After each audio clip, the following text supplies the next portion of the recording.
Ngayong araw nga pala, bininyagan na yung batang makulit. Halika at samahan niyo ko. What is up sa inyo mga katakas? Ngayong araw nga pala, ibibinyagan na yung batang makulit. At eto na nga, nagmamadali na ako dahil late na ako. Buti na lang, late din si father kaya okay lang. At eto na nga, nagsindi na kami ng kandila. Dahil isa itong tradisyon sa aming mga Kristiyano na kapag may bibinyagan, huwag nyo talagang kakalimutan yung kandila. At eto na nga, linagyan ko na ng cross yung batang makulit. Sa sobrang kulit nito guys, pati si father ay nalilito na. At finally, nabinyagan na nga. Sabi nga ni father, ang purpose bakit kinuha tayong ninong at nina para magkaroon sila ng pangalawang ama't ina.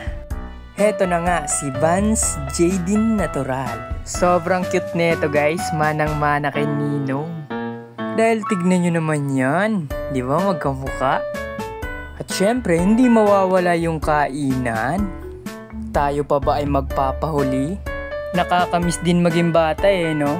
Yung tipong iniisip mo lang ay kung paano ka makapaglaro, makapagkupit sa bulsa ng papa mo kapag lasing siya. Nakakamiss din yung ganyang problema no?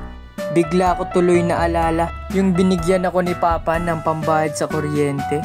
Pero sa halip na ibayad ko, nahikayat akong bumili ng isang raffle ticket para sa isang brand new car. Umuwi ako at sinabi ko kay papa yung nangyari. Nung sinabi ko kay papa yung nangyari, binugbog ako. Kinabukasan nga pagising ni papa, binuksan niya kaagad-agad yung pinto. Laking gulat nga namin dahil may isang nakaparadang brand new car sa labas ng aming pinto. Lahat nga kami ay nag-iyakan dahil ang kotseng iyon ay sasakyan pala ng Meralco para putulan kami ng kuryente. Kaya ayun, binugbog ulit ako ni Papa. O siya, salamat sa pagsama sa kwento. Follow for more.